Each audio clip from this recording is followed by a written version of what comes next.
Click করুন অ্যাপের bell আইকনে আর সাবস্ক্রাইব করুন এবিপি আনন্দ। সব সময় থাকুন খবরে। ভোরের ট্রেনে সামাজিক দূরত্ব বজায় ছিল, কিন্তু অফিস টাইম শুরু হতেই তা উবে গেল কর্পূরের মতো। প্রথম দিনেই চেনা ভিড়ের ছবি ফিরল লোকালে।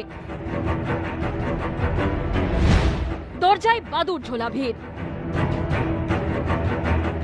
সিটে ক্রস থাকলেও তার উপরে বসে পড়া, এমনকি একজনের কোলে উঠে পড়লেন আরেকজন।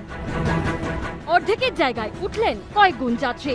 বুধবার সকাল 9:30 অফিস টাইমে সোনারপুর স্টেশন থেকে যখন শিয়ালদাগামী ক্যানিং লোকালে ওঠা গেল, তখন তাতে গিজগিজে ভিড়। এক একজন যাত্রীর কোলে আরেকজন যাত্রী বসে যাচ্ছেন, এটাই ক্যানিং লোকালের চিত্র।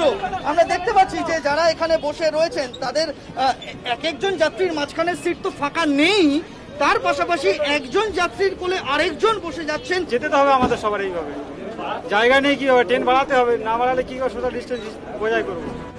এর কিছুক্ষণ আগে হাওড়াগামী শ্রীরামপুর লোকালে উঠেছিলেন আমাদের প্রতিনিধি, সেখানেও দেখা গেল একই ছবি। আমরা শ্রীরামপুর লোকালে রয়েছে, এই শ্রীরামপুর লোকাল এখন যাচ্ছে হাওড়াতে। হাওড়া স্টেশনে যাওয়ার আগের ছবিটা কিন্তু আমরা দেখতে পাচ্ছি যে এখানে যারা যাচ্ছেন তারা এখানে যে সিটগুলো রয়েছে, অধিকাংশ মানুষ যারা এখানে যাচ্ছেন রেলের যাত্রীরা, তারা মাস্ক পরে রয়েছেন। কিন্তু কিছু সিটে দেখা যাচ্ছে যেমন এইভাবে, কিছু সিটে যেমন এই যে আলাদাভাবে মার্কিং করা হয়েছে সেটা মানা হয়েছে, কিছু সিটে অবশ্যই মানা হয়নি। অফিস টাইমে বাদুড় ছোলা ভিড়ের জন্য নামডাক আছে শিয়ালদা মেন শাখার। বুধবার ব্যারাকপুর স্টেশন থেকে যাউন রানাঘাট লোকালে যখন আমাদের প্রতিনিধি উঠলেন, তখন ট্রেন ভিড়ে ঠাসা। অফিস টাইমে রানাঘাট লোকাল শিয়ালদাগামী, এখন বাজে ঘড়িতে 9:45 এবং এই মুহূর্তে আমরা সোদপুর থেকে এগিয়ে চলেছি শিয়ালদার দিকে। যেটা দেখা যাচ্ছে যে রাজ্যের এসওপি ছিল, রাজ্যের নিয়ম ছিল, বৈঠকে স্থির হয়েছিল যে যত ক্যাপাসিটি তার অর্ধেক মানুষ উঠবেন, কিন্তু বেলা বাড়তেই অফিস টাইম শুরু হতেই ছবিটা সম্পূর্ণরূপে বদলে গিয়েছে। সাধারণ কামরার পাশাপাশি ভেঞ্জারেও দেখা গিয়েছে ভিড়ের এক ছবি। ট্রেনে রয়েছি, সেই ট্রেন লিলুয়া থেকে আমরা উঠেছি এবং সেই ট্রেন যাচ্ছে হাওড়ার দিকে।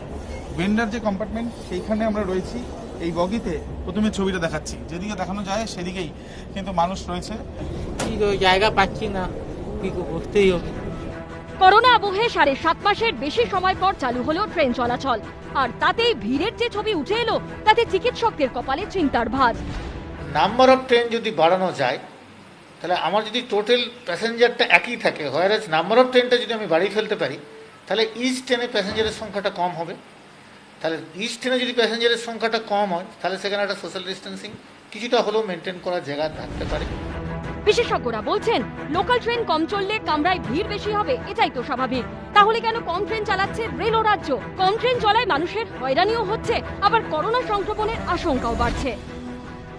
হয়তো পিক আওয়ার্সে কিছুটা ট্রেন বাড়ালে ভিড়টা হয়তো কিছুটা কমতে পারে, কিন্তু প্রেশারটা কলকাতার দিকে যে ট্রেনগুলো আসে বা কলকাতা থেকে বিকেলের দিকে যে ট্রেনগুলো ফিরে যায় তার ওপর এসে পড়ে। সবাই ওই আমি 9:30 থেকে 10টার মধ্যে আমাকে কলকাতায় পৌঁছতে হবে না চিন্তা করে একটু আগে পেছনে যদি অ্যাডজাস্ট করা সম্ভব হয়, বা স্টেট গভর্নমেন্ট বা অন্যান্য গভর্নমেন্ট বা অন্যান্য কর্তৃপক্ষ যদি অফিস আওয়ারটা একটু স্ক্যাটার্ড করে দেওয়ার চেষ্টা করেন, তাহলে হয়তো কিছুটা বেনিফিট হলেও হতে পারে। এই পরিস্থিতিতে লোকাল ট্রেন বাড়ানোর দাবি জানিয়েছেন মুখ্যমন্ত্রীও। আমরা ট্রেনকে বলবো সংখ্যায় বেশি চালাক, যাতে লোক গাদাগাদি করে উঠলে কোভিড এর সংখ্যাটা বেশি বাড়তে পারে। ফ্রিকোয়েন্সি বেশি চালালে কি হবে, ট্রেন বেশি চালালে এটা অ্যাডজাস্ট হয়ে যাবে। প্রথম দিনের ছবি দেখার পর রেল কি ব্যবস্থা নেয় সেটাই দেখার। সন্দীপ সরকার, আবির দত্ত, অরিত্রিক ভট্টাচার্যের রিপোর্ট, এবিপি আনন্দ।